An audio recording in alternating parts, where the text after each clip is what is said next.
The third thing we think is you got to deal with scale. In the end, we've got to figure out what's the size of the problem and how do we make a difference. And here, this is where the challenge, and I was so happy to see you all writing your checks out. I said, I'm going to stall for a little while, let them finish. I didn't want to stop you all from writing those checks, right? Oh, listen to him, don't write. If you haven't finished, I won't think it's rude if you continue writing. Because here's the problem. Most people in our business don't ever even dream of solving the problem because someone tells them you have to be realistic. You can't solve the problem. You know how much that would be? Get realistic. What can you do? So imagine if all the tough things we have to do in life, that people accepted that the way we accept it in our business, that you simply aren't going to be able to solve it. Imagine we accepted that, and no one's accepting that about cancer. You've seen the latest stuff on cancer. You know how long they've been trying to solve this cancer thing, right?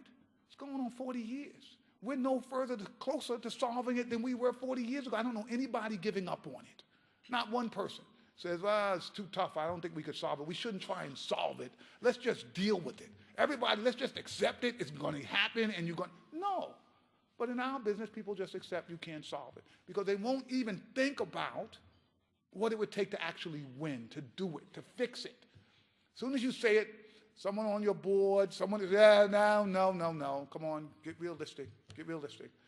When we designed the zone, we were going to grow our agency from one which was about $7 million to one where today, if we were on schedule, it would be about $65 million, and that was going to happen over the course of 11 years. And when we drew up the plans, people looked at me and they said, are you crazy? How are you going to grow some organization like this? Where's the money going to come from? I said, I don't know. I was honest. I don't know. You got any? I don't know where it's going to come from. And then they said, so why'd you do it? That's what they asked me. Why'd you do it? I said, because the only thing I know that will work. That's why I did it. Now, if you're saying I shouldn't have even tried because I didn't know where the resource was coming from, that's where we get stuck. So we think you got to look at this issue of scale. Let's at least plan to win. Let's at least put it down. What is the plan to win? So if we're going to do this, what would it actually take to win, to fix it, to end it? It's a terrifying thought to people. I go places, people hear about our work. I'm for Kansas City. They're gonna really get mad at me in Kansas City. I was in Kansas City, and I was meeting with a group of their leaders. And we were talking about our work in the zone and what had been happening with the kids and everything. And then leader, I won't mention, there's a political leader said, Jeff, yes, I understand that worked in Harlem, but this is Kansas City, right? And he said it like I was talking about this thing worked in, Beverly Hills, right? I was like, this is Kansas City. And I said, and this is a true story. I said, when I was trying to start this work, right, 13 years ago when we were drawing this up, I tried to raise money. No one would give me any money for it because they said New York City is too big. The problem is too large. The scale is the politics is horrible. The schools are just unbelievable. It couldn't work in a place like New York City. We want to try this in some place reasonable like Kansas City. That's what they said. So you can imagine I'm sitting there in Kansas City and they're saying this. And what I said was, that's an excuse. You're looking for an excuse not to solve it in your own community. You're trying to say it was magic. You're trying to say there was something else other than people getting serious about an issue, laying out a plan, and executing against that plan. I said, that's what it takes. Are we used to failing? Yes. Are we used to just dealing with it incrementally? Yes. It's been always done that way. We're saying there's another option. Why not look at the problem and try and fix a problem? Absent the budget. If you start with the budget, you're just not going to ever solve the problem. You're just going to stop. I will tell you that. That's just the way it is out there.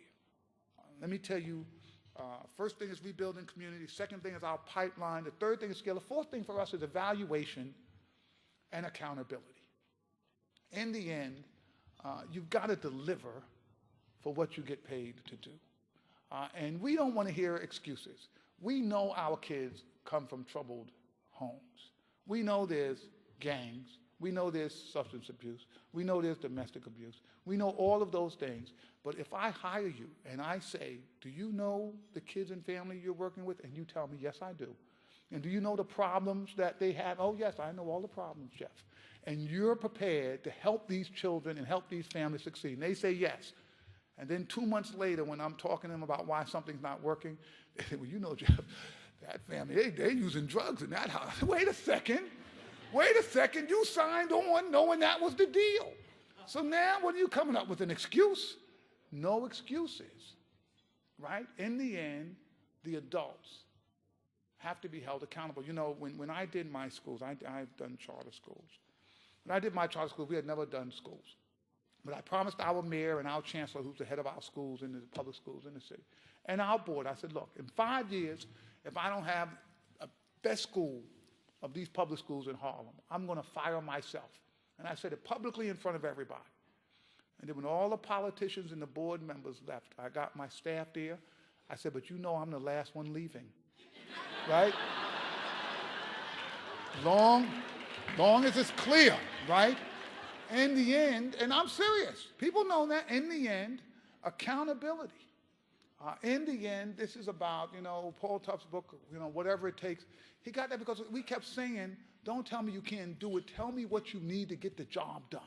And then my job is to provide you with whatever it takes to get the job done. But let's just understand that this is doable, that we can make these situations work and we can help these families.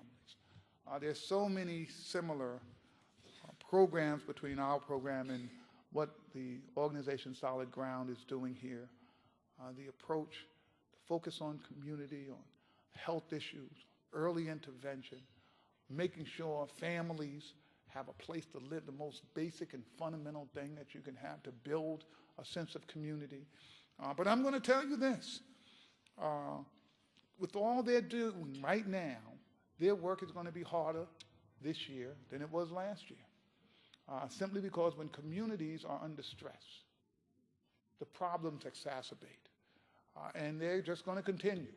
And so organizations that are really reaching scale, when you're reaching tens of thousands of people, these are the times when we've got to make sure those organizations can be successful. So let me leave you with two challenges that I think Solid Ground is going to face, and those of you who support them should help them face. The first is we've got to make sure we help our families gain a new sense of optimism, right? We heard that story. How easy would it have been to give up, right? I mean, you've got your own issue, right? You get brain cancer, then you lose your job, then your husband loses a job, then you lose your place.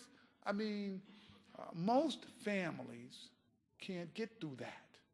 But she mentioned something that I talk about all the time. And it was like, I'm going to take you with me on the road, I think, because you sort of make this point.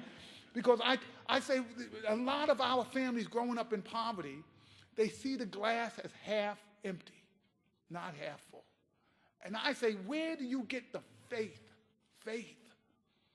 You know, when I talk about faith, I'm talking about faith that you learn in an institution of faith, right? That you learn in churches and mosques and synagogues, faith.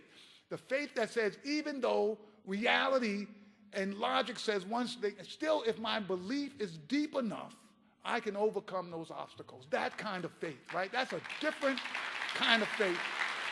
And I was raised as a Baptist, and in our church, you constantly had testimony about faith, right? Someone would get up, they tell a similar story. My doctors told me I only had 2 months to live, but I prayed and I was healed, and the church would erupt and people would celebrate faith because that was faith. But you know the funny thing about faith? You've got to have it before you need it.